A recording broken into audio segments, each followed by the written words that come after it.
Olá pessoal, boa noite. Vamos aguardar o pessoal entrando aqui para o nosso terceiro dia das nossas maratonas lives. O pessoal vai entrando aí aos pouquinhos e a gente vai se preparando. Olha lá, o Miguel Soriani já está na área. Vamos chamá-lo já, desde já, sem perder tempo. Então chegamos ao terceiro dia da nossa maratona de lives para falar de hoje um tema muito importante que atrapalha a vida muito. Fala, Marcelo. Yeah. Como é que você tá, E aí? rapaz? Tudo tranquilo? Que alegria. Você veio Maravilha. de maratona também, né, cara? Puxa vida. Semana passada. Semana passada não, ontem, né? A gente acabou ontem. Caraca, cara. Você não para, né, rapaz? Cara, eu não tenho tempo pra nada. Isso é um ótimo sinal, né? É um ótimo sinal. Um bom sinal, claro. Deu tudo certo, foi bom como você esperava? Como é que foi? Foi bom ou não foi? Não entendi, falhou um pouquinho aqui. Eu te perguntei se foi legal. A maratona foi boa, foi como você esperava. Foi, cara, foi muito boa mesmo. Foi assim, foi mais do que eu imaginava. Foi muito bom, assim. É muito bom a gente falar de tema como esse que a gente vai falar hoje, né? Que é o problema da pornografia, e a gente conseguir receber mensagens do tipo: eu estava me separando do meu marido, eu estava de mala pronta, ele tinha feito a mala, a gente assistiu algumas lives, descobrimos o problema, a gente desfez as malas. Obrigado, você salvou minha família e meus filhos. Então, assim, né? Saber que a gente está ajudando de fato. Por isso que eu estou aqui. Às vezes, poxa, o cansaço pode bater, né? Poxa vida, é tanta coisa, é uma coisa atrás da outra, né? E pô, o cansaço pode abater, o desânimo. E essas coisas que vão nos impulsionando, né? Isso é muito legal, né? Exato. É muito legal. Então eu pedi pro pessoal o seguinte: quando prints da tela do depois postarem, aí de verdade, que é relacionada ao nossa maratona de lives que a gente está fazendo aqui sobre relacionamento e assuntos que importam aos casais, né? E esse assunto da pornografia e temas correlatos, né? É um assunto que sempre vem à tona, né, o Miguel? Então, eu diria o seguinte: todo mundo, ou a pessoa vive esse problema na sua família, ou conhece alguma família que tem esse problema, né? Eu diria, enfim, ou conhece, enfim, ou tem e não sabe que a outra família tem, né? Porque também é uma questão muito privada, né? Muito reservada, enfim, como tem que ser mesmo, né? E assim, aí hoje a ideia é a gente comentar, enfim, você é um super especialista, sabe? Eu sou super seu fã mesmo, né? Em relação a esse tema. E a gente, enfim, a gente explorar todos os males que isso causa dentro do relacionamento e como a gente pode, o que o casal pode fazer para sair disso. Tá travando um pouco aqui, mas a internet é assim mesmo. Tá travando, depois volta. Não se incomodem, não. Entendeu? A internet, nessa época de quarentena, está oscilando assim absurdamente. Tem dia que está excelente, está voando, tem dia que está... Então é só para o pessoal ficar sereno e tranquilo aí, que talvez dê umas falhadas, mas depois ela volta. Ela pega no tranco aqui, é igual a carro velho, né? Carro a álcool. Ela demora para pegar, mas depois vai. No frio, principalmente. Aí, então, né? É que aqui não faz frio, Miguel. Aqui nunca faz frio. Então, no Rio de Janeiro, é verdade, 18 graus é frio. Né? Isso aqui... É verdade. Mas aí, me fala um pouquinho, então, conta para mim um pouquinho, para você, na sua opinião, de toda a sua experiência que você vê, que você acompanha os casais, qual é o maior mal que a pornografia traz para o relacionamento? Assim, se você tivesse que citar o pior de todos, o que você citaria? Olha só, eu vou começar, inclusive, então, existem vários malefícios da pornografia, vários mesmo, né? E aí a gente tem como abordar isso daí de várias formas possíveis, né? De várias maneiras possíveis, né? De infinitas formas. Agora, existem vários males. Uma das coisas que a gente precisa deixar bem claro, né? que de fato, né, isso aqui não é um negócio, isso aqui, né, quando a gente se opõe à pornografia, a gente não se opõe simplesmente, né, de um lugar religioso, vamos dizer assim, né? Isso é uma das coisas que eu tenho tentado derrubar isso daí. Quer dizer, não é porque, né, as pessoas às vezes acham que não, é só porque é só quem é religioso que se opõe à pornografia. Não, isso não é uma verdade. Isso não é uma verdade porque o problema da pornografia, né, vamos dizer assim, ele é um problema global, ele é um problema de saúde, ele é um problema social, inclusive. Então, existem vários lugares no mundo que já falam exatamente sobre isso. Em Utah, nos Estados Unidos, a pornografia foi declarado. É porque Utah tem um movimento muito forte anti-pornografia, Marcelo, lá nos Estados Unidos. E no estado de Utah, eles conseguiram ali, né, declarar a pornografia como um problema de saúde pública. E isso é muito... Isso é assim, né, gera um debate, né, né, a questão da criminalização da pornografia, porque de algum modo é um tipo de droga. Então, se a cocaína é uma droga, por que não a pornografia também, né, não é uma droga e seria crime, portanto, consumi-la e divulgá-la, etc, etc, etc, né? Agora, o grande problema, primeiro é esse, às vezes as pessoas acham que a gente está encarando a coisa de uma abordagem religiosa. Isso não é. Se a gente pudesse definir, né, dizer assim, né, qual é o grande mal, né, da pornografia no relacionamento. Então, vamos ser bem profundos nisso aqui, porque, primeira coisa, a gente não pode aceitar a pornografia. Você mulher, né? Você mulher, você não deve aceitar pornografia no teu relacionamento de modo algum. De modo algum. Isso não pode ser negociável, tá? Isso não pode ser negociável. Como que você vai fazer para poder, vamos dizer assim, atingir o teu marido ou ajudá-lo de algum modo? A gente vai falar daqui a pouco. A gente vai tentar fazer alguns desenhos sobre isso aí. Né? Mas a pornografia ela não deve ser aceita, né, no relacionamento como se fosse algo normal. Isso não é algo normal e isso vai lesar o teu relacionamento. Isso vai, inclusive, pode destruir o teu casamento. Uma das coisas que a gente sabe, Marcelo, por estatística, é que quando a pornografia ela recebe um boom da internet, um boom dessa internet banda larga que a gente tem, né? Qual foi a primeira consequência que a gente tem ali né, nos anos 2000 com a pornografia? O aumento do número de divórcios, né? O aumento do número de divórcios, olha que coisa, né? Por quê, né? Por quê? Por quê, né? O sujeito, então, né? O sujeito ele vai consumindo pornografia, né? Ali na tela e daqui a pouco ele sempre acha que às vezes ele tem o controle, ou que não, eu posso fazer isso daqui, eu sei até onde eu posso chegar, mas, né?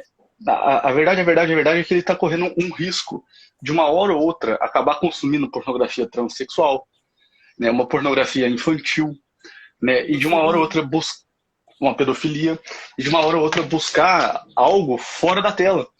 E é isso que acontece, porque a carne ela é de fato insaciável, né? E eu já mostrei aqui, né, a gente mostrou essa semana como que o vício ele é quimicamente, né, isso é neurociência pura, ele é quimicamente, mas assim, ele tem um caráter progressivo. Então é chegado um momento, é chegado uma hora em que o sujeito ele procura algo fora da tela, né? Ele procura uma novidade, e ele procura algo, vamos dizer assim, que, vamos dizer assim, insira naquele ritual algum risco que ele possa correr. Ele começa a pirar a cabeça, por assim dizer. E, evidentemente, por conta disso, aumenta-se, né, eleva muito o número de divórcios. Então, esse é um grande mal, né? Isso é um grande mal. Agora, se a gente pudesse falar, assim, né, de um mal, assim, bem mais profundo, é que a pornografia ela vai matando aos pouquinhos o amor. E é disso aqui que eu quero me derramar hoje aqui, né, sobre isso daqui, porque, na realidade, pornografia é sempre sobre amor, né? O sujeito que procura pornografia, ele está procurando de algum modo porque ele quer amor. Bem consomem pornografia muitas vezes por necessidade de amor. As mulheres muitas vezes consomem pornografia por carência afetiva. Os homens consomem pornografia por conta de carência afetiva. Né? Então, a pornografia, na verdade, é sobre amor. Na verdade, é sobre amor. Porque sexo é sobre amor. Porque sexo é sobre amor. Então, a primeira grande, vamos dizer assim, o primeiro grande assassinato da pornografia, se a gente pode dizer isso aí, vamos dizer assim, a morte do amor mesmo. Né? A morte da intimidade. A morte, no nosso coração, daquilo que é a relação sexual, vamos dizer assim, íntima, profunda, né, com temperos de amor, por assim dizer. Mas a pornografia, ela mata isso no coração do homem e mata isso no coração da mulher. E isso é, assim, de longe, esse é o maior problema da pornografia. Ela vai ensinando, né, e isso também é biológico, não é só biológico, é também biológico. Principalmente para o homem, para a mulher também, né, mas, né, o negócio do neurônio espelho, ou seja, ele vê aquilo e por conta desse negócio do neurônio espelho, que é um processo bioquímico cerebral, ele tende a imitar. O consumidor de pornografia tende a imitar aquilo que ele assiste, né? Então ele vai confundir tudo, ou seja, ele vai achar que relação sexual é usar, ele vai achar que relação sexual, vamos dizer assim, é prazer.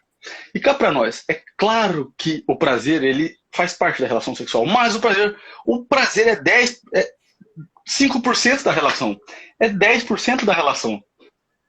O prazer sexual, presta atenção nisso aqui, né? Acho que essa é a maior morte, a maior assassinato da pornografia é isso daqui, eu acho.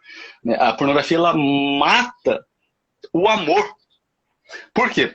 Porque, olha só, ela reduz a experiência sexual, ela reduz o sexo, ela reduz a relação homem e mulher a um orgasmo, a uma sensação orgásmica. Gente, isso é muito terrível. Isso é muito terrível. Por quê? Né, o sujeito lá, ao invés de amar sua esposa, né, ele, muitas vezes, como eu já ouvi de muitas mulheres, simplesmente, né, deposita alguns espermas nela. Eu já ouvi isso várias vezes. Né, as mulheres dizendo, eu me sinto um depósito de esperma. Então, tem uma... acho que assim, o grande assassinato da pornografia é ensinar para nós que sexo é violência, e que sexo é, vamos dizer assim, uma sensação orgásmica. Ou seja, a pornografia, ela mata dentro do nosso coração, assim, aquilo que é, assim, 90% do que é realmente uma relação sexual. Tem uma frase, tem um famoso, né, assim, para quem estuda o assunto, esse trecho é muito famoso, que é um trecho do Roger Scruton, que ele fala sobre a pornografia. E ele diz o seguinte, olha, é exatamente isso que eu estou dizendo. O sexo retratado na imagem pornô é uma atividade entre pessoas atraentes com todas as qualidades técnicas. A maioria das pessoas não é atraente e conta apenas com ferramentas de segunda categoria na realidade. Depois que o vício em pornografia faz com que elas vejam o sexo de maneira instrumentalizada e estimulada pela pornografia, elas começam a perder a confiança na própria capacidade de desfrutar do sexo de qualquer outra maneira que não seja a fantasia. E então surge o medo do desejo e, a partir desse medo, o medo do amor. Esse me parece ser o verdadeiro risco associado à pornografia. Quem se vicia nessa forma de sexo sem riscos corre um risco maior, de outro tipo. Corre o risco de perder o amor, num mundo em que apenas o amor traz felicidade. Então, esse trecho do Scruton, eu estou 100% de acordo com ele. Todo mundo, né? Você vê nitidamente isso. Porque, enfim, que você falava, né? Quando você perde o amor, o sentido ali do casamento se esvai, né? E a consequência é o divórcio, né? É consequência natural, enfim. Se já não há mais amor aqui, eu já não vejo mais isso aqui foi instrumentalizado, né? Isso só virou, enfim, um momento de prazer unilateral, muitas vezes, né? Enfim, então Sim. isso aqui não faz sentido. Ou então, o cara, o que eu mais vejo, o cara começa a exigir da mulher coisas que ela não aceita fazer. Né? Por quê? Porque é animalesco. Exatamente. Porque é animalesco, é antinatural, é uma coisa assim louca. Né? E ela fala assim, olha, e eu não posso aceitar isso. E algumas, o problema, aquilo que você falava no início, que a gente não pode aceitar, a mulher não pode aceitar. E ela, por amar, o cara acaba se sujeitando a esse tipo de coisa. Exatamente. Senão ele não vai me amar, ele está me pedindo isso, é uma prova de amor que eu posso dar para ela. E coitada, e aí ela começa a se rebaixar, e ela depois do ato, como você falou, como é um ato de amor, ela tem que sair feliz daquele ato de amor, porque é um ato, ela sai mal, ela sai frustrada daquilo por ter feito uma.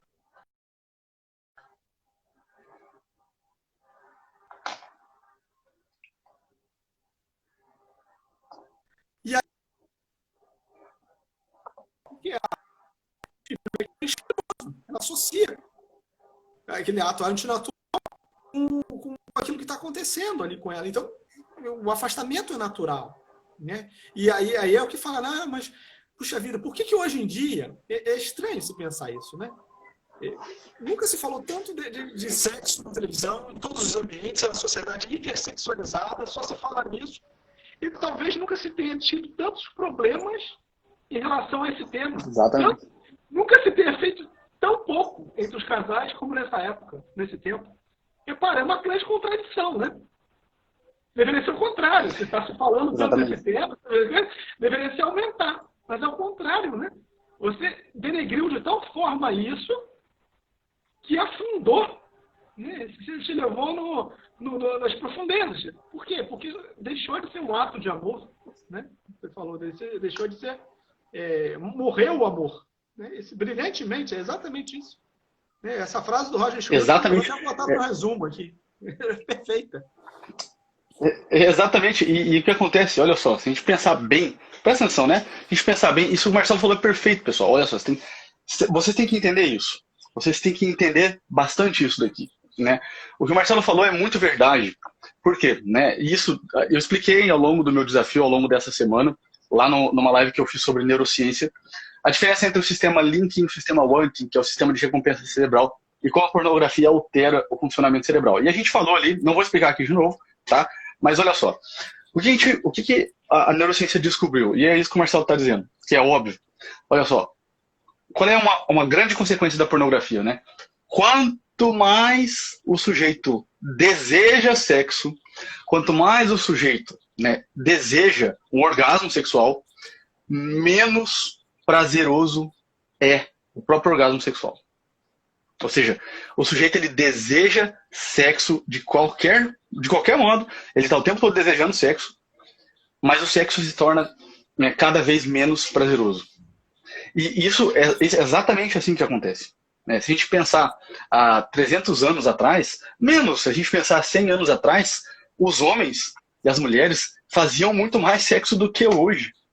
E desfrutavam do sexo, fisicamente mesmo falando, o prazer sexual era muito mais prazeroso do que os homens hoje.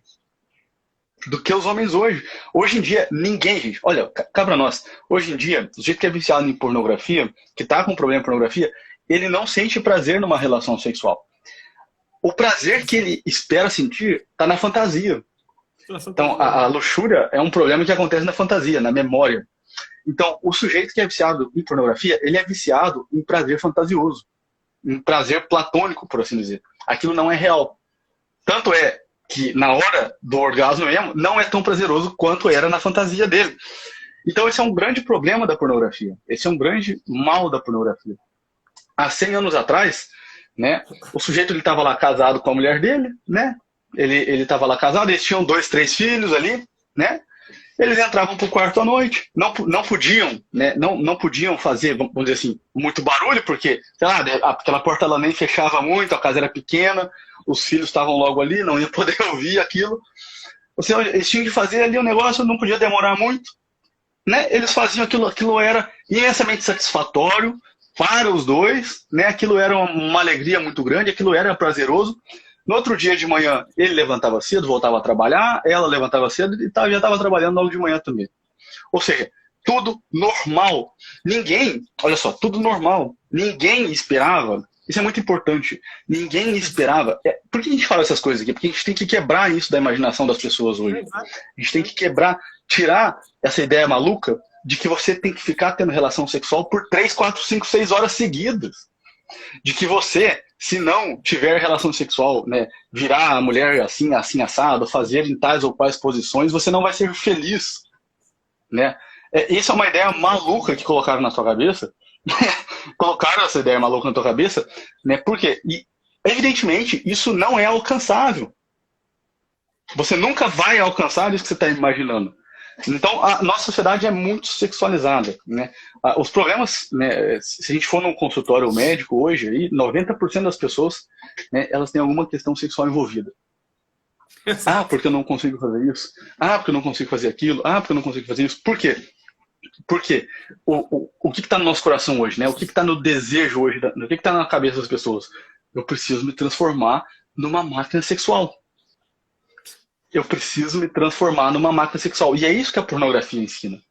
Só que aquilo é uma grande mentira. Porque a pornografia, olha só, para aquilo tudo acontecer, né, os caras tomam remédio, as mulheres usam drogas, né, a câmera muda de posição, a câmera pausa, os dois vão lá, tomam um banho, depois a câmera dá o play de novo, eles voltam ali na mesma posição. Quando a mulher, né, é bonita de rosto, mas é feia de perna, aí aparece o rosto, é uma, aparece a perna, é a dublê, é a outra que tem a perna mais bonita. Ou seja, aquilo evidentemente é tudo montado. É tudo montado, né? Então, olha só, o setting, a média de idade de uma atriz pornográfica é 37 anos. Média. E média de idade de uma mulher que entra para a indústria pornográfica, em média elas entram com 19, 20 anos, e elas vivem ali o quê? 15 anos ali dentro e já era. Né? Foi usada e tchau.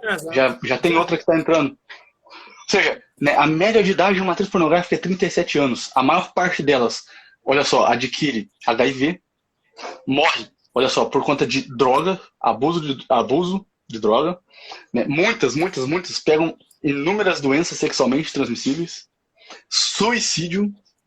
Suicídio.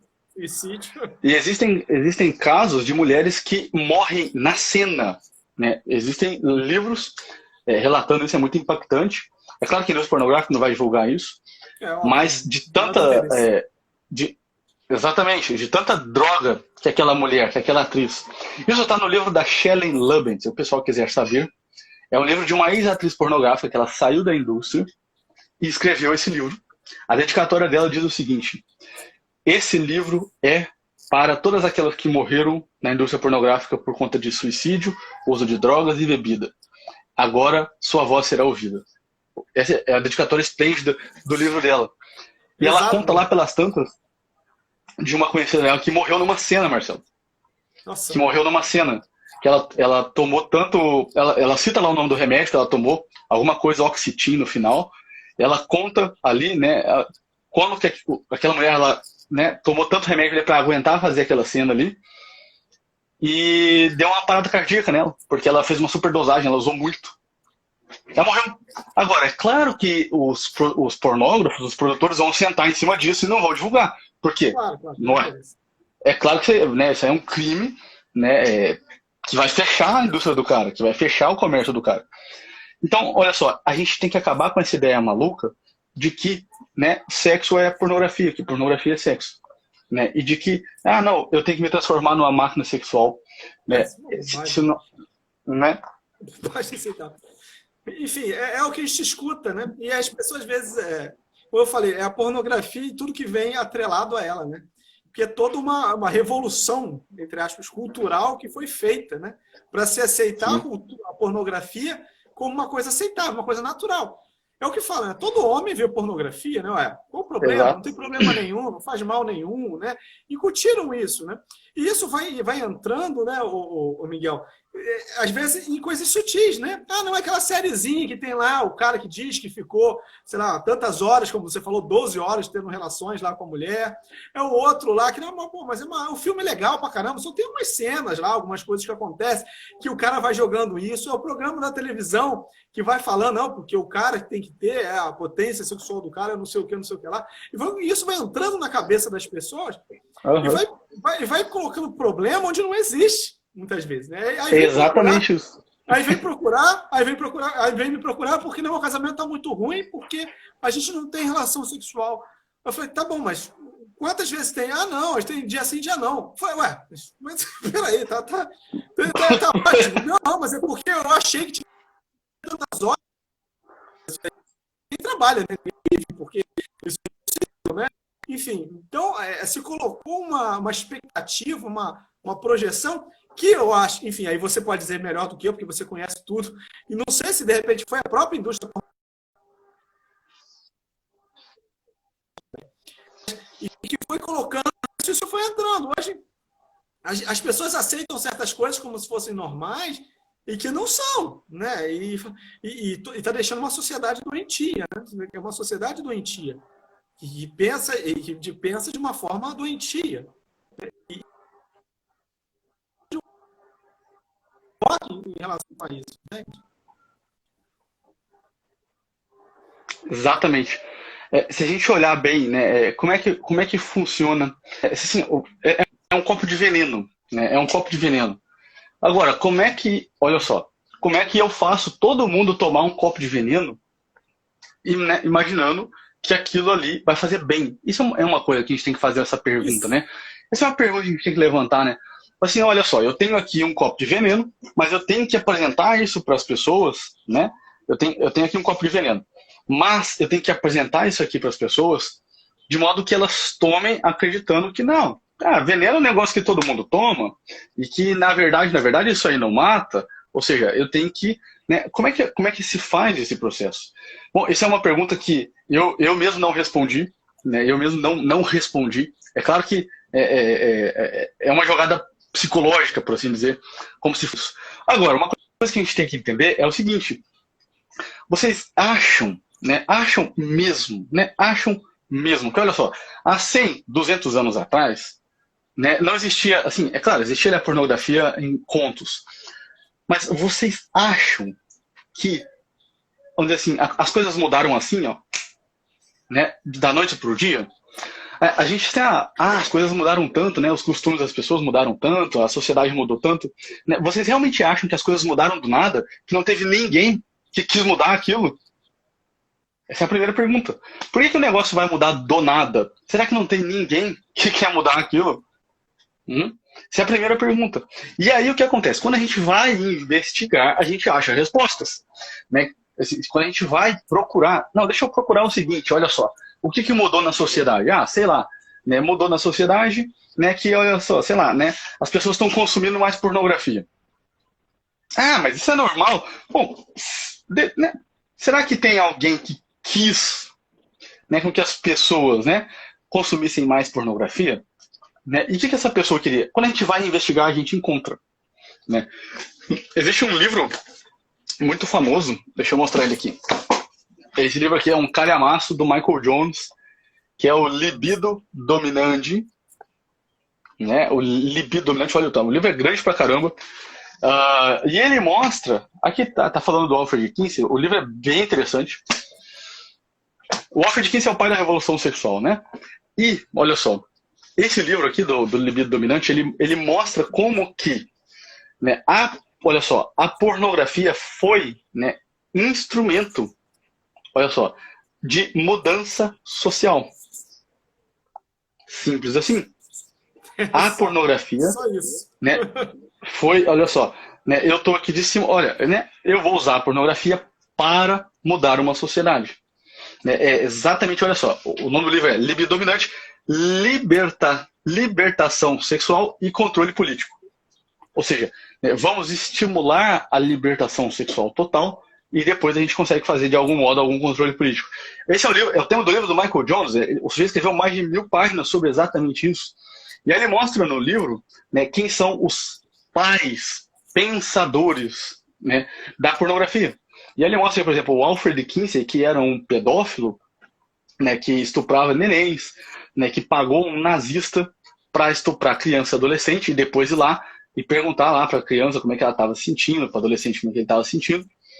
Ele mostra como que esse sujeito foi o sujeito que quis incutir na sociedade, vamos dizer assim, uma libertinagem sexual total.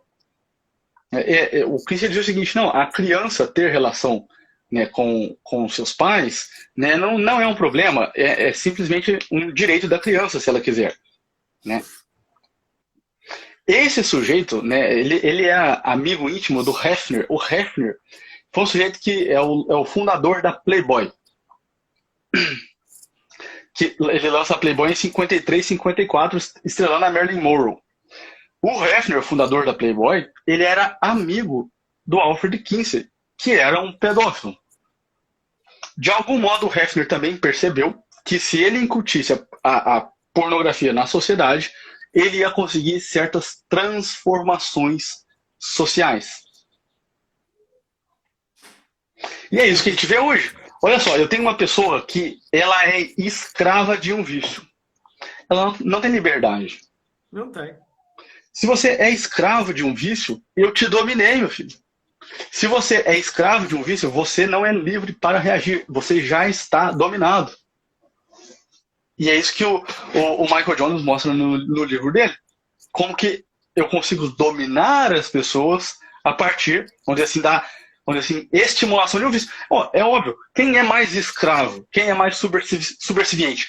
O sujeito que é viciado em crack ou o traficante? Não, o traficante é muito mais livre. Exato. Porque o traficante ele não usa, o traficante não vai usar droga. Não vai o chefe do tráfico ali, ele não vai usar. Ele vai vender, ele vai ganhar grana e ele vai controlar os caras que ele quer controlar. Quando alguém pisar na bola com ele, ele manda matar. É isso que ele vai fazer. Ora, na pornografia é exatamente a mesma coisa. Vocês acham que o Hefner consumia pornografia? Não. Vocês acham que os pornógrafos que filmam, que fazem filmes pornográficos, vocês acham que os donos do Xvideos, os donos do Pornhub, você acha que eles consomem pornografia? Você acha que eles passam 12 horas por dia lá de madrugada vendo pornografia? Não! Eles ganham dinheiro. Eles ganham dinheiro e dominam você. E eles não estão nem aí se o seu casamento vai acabar amanhã ou depois. Na realidade, muitos deles, eles querem exatamente isso. E é contra isso que a gente está, assim, que eu me insurjo todos os dias aqui. É contra tudo isso, é contra mais ou menos uns 200 ou 300 anos de história. Exato. E é importante falar também, Miguel, que esse mercado tem que crescer, né? Então, era um mercado que ele vinha só do público masculino, e aí ele agora está tentando migrar para um público feminino, que é um público mais difícil, Sim. Porque a mulher, enfim, ela já filtra pela sua própria natureza esse tipo de comportamento, mas que já começa a entrar, né? Então, enfim, um negócio que começa a entrar em todos os lados, enfim, no público homossexual, adolescente, criança, enfim, quer chegar quanto mais cedo, porque você é um negócio, então você tem que aumentar o seu público consumidor, entende? Então, não acho que também que vai parar por aqui, não, já chegamos no ápice, não chegamos, né? Isso, a tendência é aumentar. Por quê? Porque você tem que crescer o mercado consumidor, se você pensar como um negócio, né? Então, esse massacre, inclusive, que você faz em cima da mulher, a gente pode... Travou um pouco agora. Deixa eu voltar. Voltou. Claro, então, claro. Esse massacre que faz em cima da mulher é proposital. Né? É proposital. Tipo, o homem eu já levei, agora eu tenho que levar a mulher. Né? Eu tenho que conquistar esse público agora. Então, se faz esse massacre. Olha, para você... Crianças, adolescentes... Você tem que ser... Oi? As crianças, os adolescentes. Os adolescentes, exatamente. E aí leva para a cabeça da mulher, não, olha, porque para você ser uma mulher plena, igual ao homem, você tem que alcançar a sua liberdade sexual. Então você tem que fazer isso também. Porque só o homem faz. Né? Você também tem que consumir esse tipo de produto, você também tem que chegar a níveis de satisfação como ele chega. Né? E aí começa a jogar isso tudo na cabeça das pessoas. E todo mundo vai aceitando isso. Nossa, mas você não acha isso correto? Porque não tem que ser a igualdade. Né? E isso vai entrando, e vai tomando conta e vai destruindo a pessoa. Né? No fundo, a pessoa não passa impune por isso. Né? Ninguém passa impune por isso, por essa experiência. Entende? É isso que as pessoas, às vezes, não notam. É aquilo que você vê, deve ser ver isso todo dia. Né? Não, eu vejo isso aqui, mas eu não tenho problema. É o cara que fuma maconha, o cara fala assim, eu fumo maconha todo dia, mas não sou viciado, né? É aquilo é a mesma coisa. Eu vejo pornografia todo dia, mas não sou viciado, né? Eu só vejo porque eu acho legal, eu acho engraçado, né? Nem ligo, né? É para relaxar, para descansar, enfim. Tudo bem o cara falar isso. Tudo tranquilo, beleza, assim, só, né, tenta parar. E aí é que o cara acaba se escorregando. Esse é o grande problema, gente.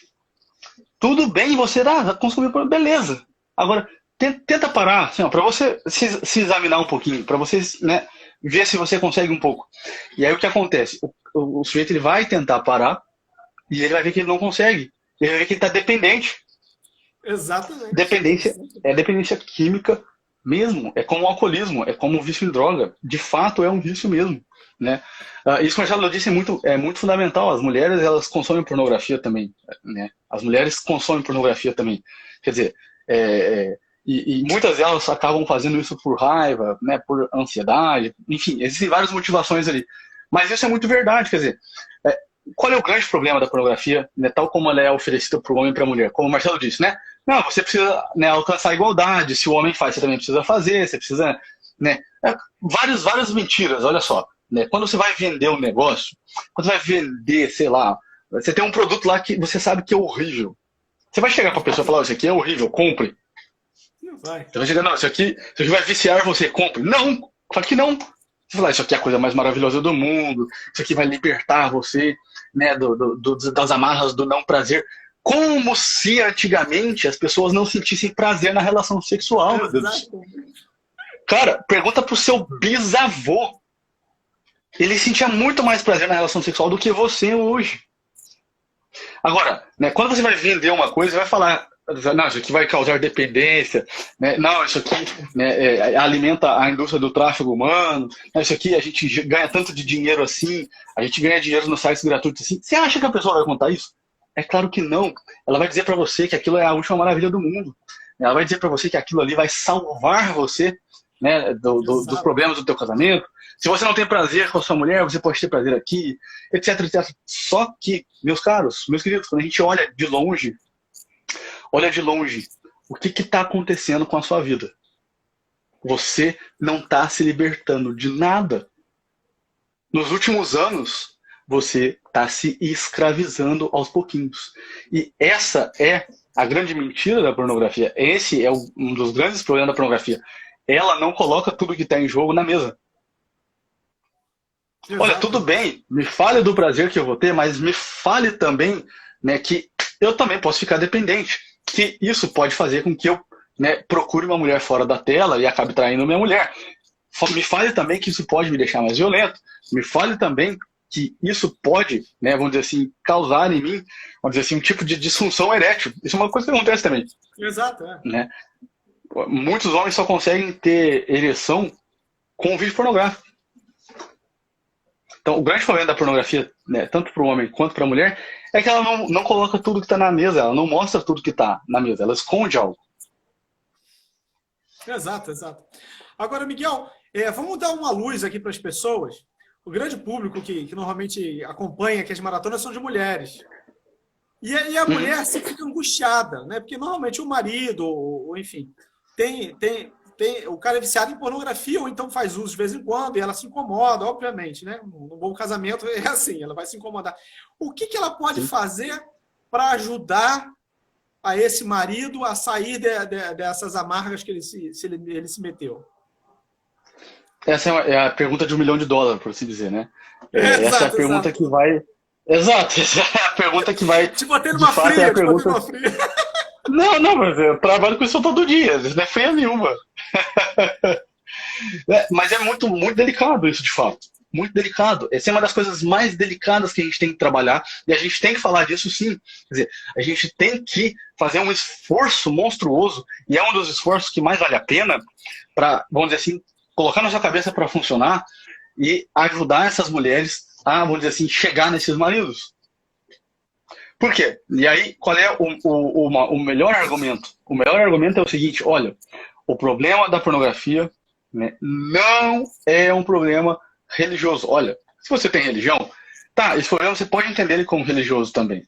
E, de fato, se você tem religião, bom, é um pecado, esse aqui é uma ofensa a Deus, de fato é um pecado, né, você deve se confessar, deve se arrepender. Ótimo, maravilha. Só que, muitas vezes, o teu marido isso não vai fazer muito sentido para ele. Às vezes não vai fazer muito sentido. O que você precisa fazer, né? E na experiência que eu tenho, e na experiência quando a gente vê, né, assim, porque esse problema da pornografia é um problema novo, mas quando a gente vê a experiência de outras pessoas que orientaram casais ao longo, né, desses 20 ou 30 anos de pornografia que existe por aí, a experiência conta que os casais que conseguiram sair, os homens que conseguiram sair desse vício, eles tiveram um suporte afetivo muito grande. E tiveram muito diálogo com sua esposa. É por aqui, tá? É exatamente o caminho é esse.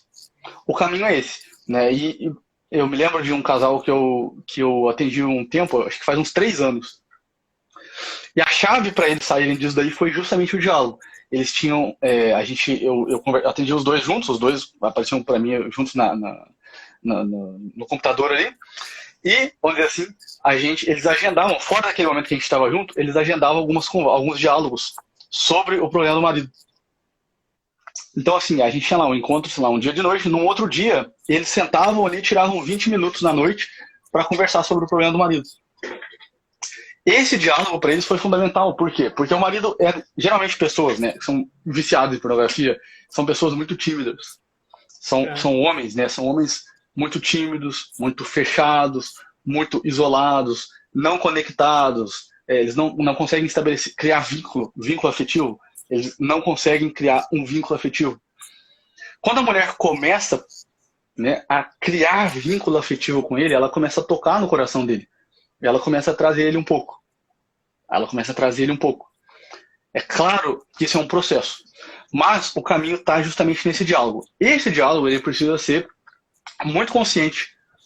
Ele não pode ser vamos dizer assim, um negócio feito de qualquer jeito. Né? Uma cobrança, ele não pode ser. Ele não pode ser uma cobrança. Ele não pode ser uma cobrança a cada 6 horas. Eu tenho muitas mulheres que falam assim, mas meu marido, será que ele tá, né? E vai lá e fica cobrando o sujeito, né? Tem que ser um negócio assim, né? Um pouco mais suave nesse sentido. Existem várias coisas que a gente pode falar sobre esse diálogo. Primeira coisa, a mulher precisa saber do que ela está falando. Ou seja, né, é claro, tem essa questão afetiva, que é importante a gente falar, né? Agora, né, também não pode ser uma conversa sem pé nem cabeça. Essa mulher precisa ter, vamos dizer assim, o domínio psicológico da situação. Ela precisa ter o domínio psicológico da situação. Sabe o seguinte, eu estou conversando com meu marido porque eu quero isso, isso e isso. Né? Eu estou aqui para lutar pelo nosso amor.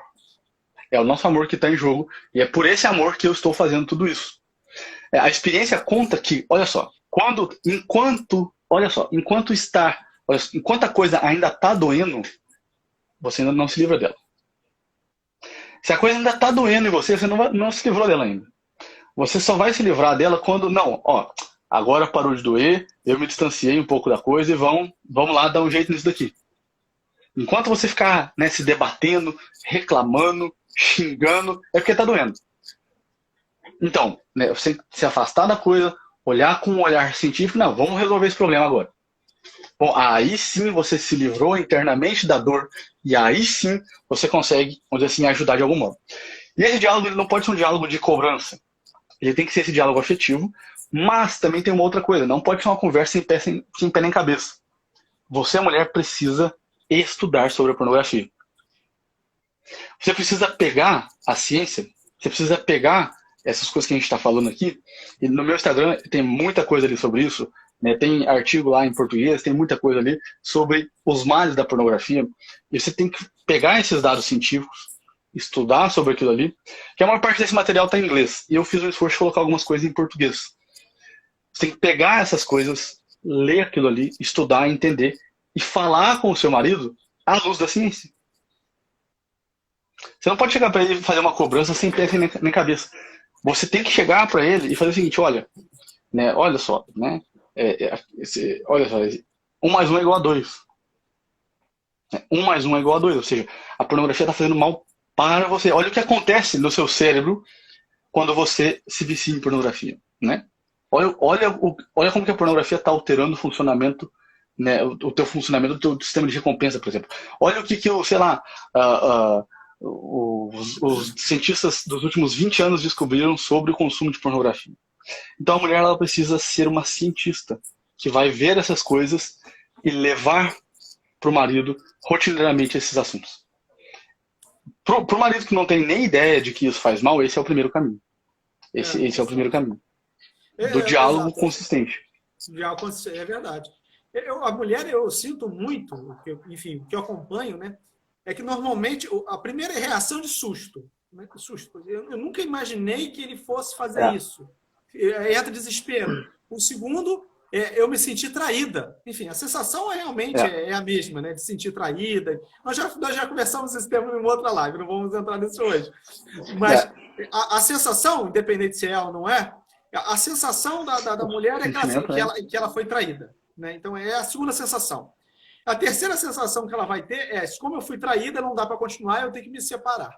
Né? Então, não tem como, ele me traiu, eu vou ter que me separar. Essa é o raciocínio que a pessoa segue e o que leva, vamos dizer assim, todos os fatos que estão acontecendo, a ela a pensar nisso. Primeiro que a gente tem que... alguns aspectos que eu acho que é importante pontuar. Né? Primeiro, que mesmo que tenha sido uma traição, seja uma traição, não seja uma traição de menor categoria ou de maior categoria, enfim, não importa, né? É importante, quando a gente entra num casamento, isso é a função do casamento, né? Enfim, aí vamos para as bases do casamento, que é o que a gente também já vem em outras lives falando, que faz parte a gente apoiar nesses momentos, entende? Lógico, a gente fica chateado, às vezes pode reclamar, brigar com a pessoa, isso é natural, o sentimento vem, tudo mais. Mas entender a profundidade da coisa depois é importante. Parar para pensar, como você falou muito bem. Estudar o tema, entende? Primeira coisa, vou estudar o tema. Mas o que é isso? É uma traição como outra qualquer? Se eu quero enquadrar como uma traição, boto uma aspas aqui, eu quero enquadrar uma traição, tudo bem, mas é igual às outras? Não é, obviamente que não é um desejo de uma pessoa específica, enfim, ali é uma outra área que está sendo relacionada, é uma outra coisa, mas isso tem que estudar, né? Acalmar os ânimos e estudar, né?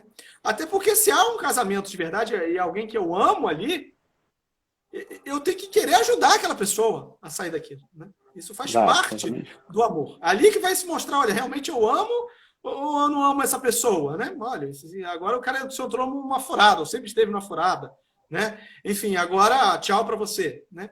Então, a gente só consegue chegar nessa conclusão também quando a gente estuda mais, entende? Quando a gente vai mais profundamente, entende o que é a pornografia. Se por enquanto eu não entendo, eu fico simplesmente com porque ele desejou uma outra mulher que não eu, então eu tenho que me separar, realmente não vai sair do lugar. Né? Então eu tenho que estudar, entender que, como você falou, toda a questão bioquímica que acontece no cérebro do homem, por que ele vai fazer aquilo, papapá, tudo isso que a gente já veio conversando até agora, para que eu consiga dar esse passo seguinte, que é perceber que eu tenho que dar o meu apoio emocional para aquele cara, para ele poder sair disso, que eu tenho que estudar mais profundamente para ele poder sair disso. Então, essa live de hoje, ela é fundamental para esse entendimento do casal, da onde se encontra a pornografia e que, inclusive, é possível sair dela, né?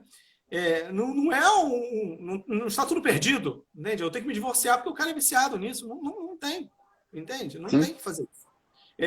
Tem que ajudar a pessoa a sair daquilo. Está errado? Não, mas você está dizendo que está certo? Porque aí vai para o outro extremo, né? As pessoas começam a misturar tudo, né? Mas você está dizendo que está certo? Não, lógico que está tudo errado. Mas é que tem que saber enquadrar o que é para poder dar a solução correta. Se a gente não faz um enquadramento correto das coisas, a gente não dá uma solução correta e a gente vai viver frustrado, né?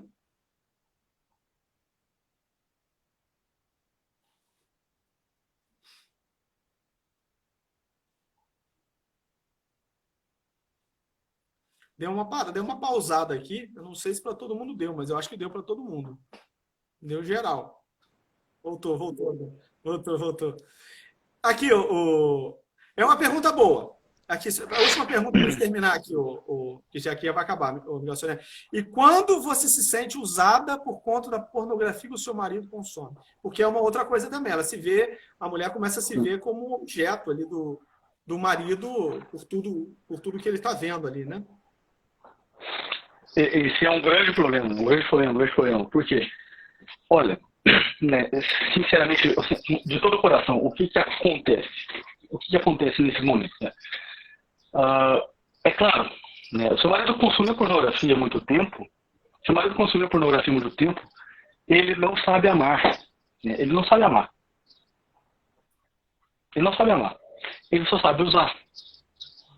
Ele só vai saber usar, ele só vai saber se utilizar de você. Tá? É claro, isso é bem claro. E o que você pode fazer? Você é, vamos dizer assim, a responsável por mostrar que o sexo é algo espiritual. Você é a responsável, né, vamos dizer assim, para mostrar para o seu marido. Eu não falo espiritual aqui, né, se você tem religião, você pode entender como super espiritual mesmo, negócio espiritual. Mas se você não tem religião, simplesmente basta você entender que o sexo é algo muito mais da alma do que da carne. O amor é algo muito mais imaterial do que material, simplesmente. Então, você é a responsável por tentar mostrar para ele o valor da verdadeira intimidade. Talvez o teu marido, por conta do excesso de pornografia, ele nunca soube o que é olhar nos olhos. Talvez ele nunca soube descobrir uma intimidade que é a sua pessoa. Que, vamos dizer assim, principalmente no caso da mulher, mas no homem também, mas principalmente no caso da mulher, a pessoa está escondida atrás do corpo. E talvez esse marido, por conta do consumo de pornografia, ele nunca descobriu você. Talvez ele nunca tocou na sua intimidade que está aí escondida atrás desse corpo. E o amor é uma realidade que não acontece entre dois corpos. O amor é uma realidade que acontece entre duas pessoas, entre duas intimidades que estão escondidas. Você vai ter que ser a responsável, vamos dizer assim, de olhar no olho dele enquanto vocês estiverem tendo relação. De chamar uma intimidade que está ali dentro, mas que está morrendo, mas que está se apagando. Você vai ter que convocar esse alguém que está ali dentro a conhecer o verdadeiro amor. Talvez vocês nunca experimentaram amor numa relação sexual, vocês só experimentaram uma sensação orgásmica. Talvez vocês nunca experimentaram o que é uma intimidade, porque é isso o que o sexo é. O sexo é algo angelical, o sexo é algo muito espiritual. Tanto é assim que, né, a Igreja Católica muito sabiamente coloca a relação sexual como algo fundamental no casamento. Por quê? Não é que a Igreja Católica fala isso porque é religião. Não, porque a experiência real é essa. Um casal que não tem relação sexual, a família, né? Assim, a família começa a ruir. A família começa a ruir. A harmonia familiar começa a ruir. Você para de amar o seu filho. Na verdade é o seguinte, você ama menos o seu filho. Se você tem um pouco de sensibilidade, você vai perceber que quando você tem uma relação sexual íntima com o seu marido, quando você olha para o seu filho, você ama mais ele. Tentem perceber isso aí. Quando você tem relação sexual com o seu marido, você ama mais o seu marido nos dias seguintes. Esse é o grande mistério da relação sexual. Ela sustenta a união da família. Ela sustenta a harmonia da família. E uma família, por exemplo, que a relação sexual não está acontecendo, isso é uma coisa importante, me veio aqui de falar, isso aqui é importante dizer, as crianças acabam crescendo inseguras, com medo, com ansiedade. Uma família que não tem relação sexual, que o marido e a mulher não se deitam numa cama e não se encontram com amor, aquelas crianças vão crescer, vamos dizer assim, crescer na vida com medo. Porque o ato que deu a existência a elas, olha só que coisa, né? Porque o ato que deu a existência delas, que trouxe elas à existência, esse ato agora está sendo colocado em xeque. Esse ato agora não está acontecendo mais, ele está suspenso. Aquela criança, ela fica como que sem chão. Ela fica como que sem chão. Isso é um mistério da relação sexual.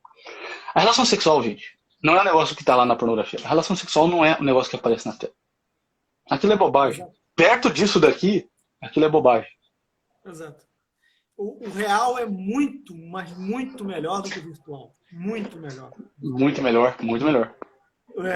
E a gente vive hoje uma sociedade, por isso que as pessoas hoje... Está acabando, só para finalizar aqui. A gente entrou nessa quarentena e agora tudo virou virtual, né?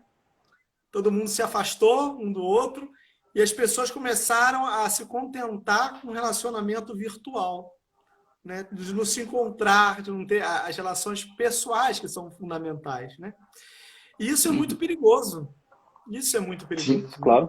Então a gente tem que olhar isso tudo e falar, olha, nossa, mas a internet é muito boa, trouxe muitas coisas boas. É verdade. Esse debate aqui nunca poderia acontecer. Eu saí no Sul, eu estou aqui no Niterói, assim, numa noite de segunda-feira, nunca aconteceria essa conversa assim, maravilhosa. Então, é elucidativo de todos. Mas o contato real, ele é muito superior sempre ao contato virtual. Tá? Por mais que a gente faça, sei lá, uma viagem, que a gente... agora eu posso entrar no Museu do Prado e fazer olhar as obras do Museu do Prado dentro de casa. olha, nunca vai ser igual eu olhar aqui no meu celular as obras do Museu do Prado do que eu vivenciar estar diante do Museu do Prado. Nunca vai ser igual. Tá? O real Nunca é vai ser sempre igual. muito mais maravilhoso que o virtual. Então, a sua relação a relação minha com a minha esposa, a sua com a sua esposa e de quem está nos assistindo, com o seu marido e a mulher, ele sempre vai ser muito superior que qualquer relação virtual que possa acontecer. Né? Então, e isso a gente tem que fomentar no nosso dia a dia. A gente tem que, vamos dizer assim, como você falou assim, poeticamente lindo aqui, né? Eu acho que tinha que ficar marcado. Eu vou botar no meu resumo aqui, essas palavras finais do Miguel aqui, que realmente, essa ideia essa brilhante que você falou da segurança das crianças, assim, é exatamente isso, é perfeito. Né? É exatamente isso, né? É exatamente isso. E tipo, É, eu não sou obra do acaso. Né? Meus pais continuam. é isso aí. Eu Eu não não sou sou obra do acaso. nada. Eu sou fruto de um amor real. Exatamente. Não é um amor virtual, não é amor. Não, é real. Que acontece todos os dias, mesmo sem eu saber. Porque às vezes a gente acha. Exato. É isso aí. É isso aí. Às vezes a gente acha, a criança não sabe, ela não percebe. Olha, a criança percebe tudo, porque tem coisas que não são ditas. Aliás, as coisas mais importantes da vida, elas não são ditas. Elas são Claro. percebidas. Claro. Entende? Então, É assim que você educa uma criança. muito importante. Oi? É assim que você educa uma criança. Não com... Você educa uma criança não com aquilo que você diz, mas com aquilo que você é e com aquilo que ela percebe. Exatamente. Enfim, a gente chegou no... E é exatamente isso. Exatamente isso. Assim, esse é o cerne da questão.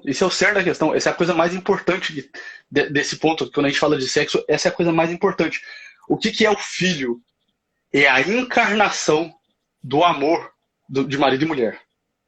Eu lembro, Marcelo, quando eu casei, a gente casou e pouco tempo depois minha esposa já ficou grávida. E aí eu lembro que eu descobri aqui no Rio Grande do Sul, na época eu ainda morava em Minas, um mosteiro cartucho, que é aqui Nossa Senhora da Medianeira. E aí eu mandei um e-mail para eles, para os monges. E aí eu falei que minha esposa estava grávida. E esse monge ele me respondeu isso nesse e-mail. Eu tenho esse e-mail salvo em algum lugar aqui na minha caixa. Ele me respondeu, ele falou assim, olha, Deus abençoe vocês, eu vou rezar por esse filho. E saiba que o filho, ele é a encarnação do amor do pai e da mãe, por assim dizer. O filho, o amor do marido para com a mulher foi tão grande que ele se encarnou, ele se transformou em uma terceira pessoa. Ele não é obra do acaso. Exato, não é obra do acaso, né?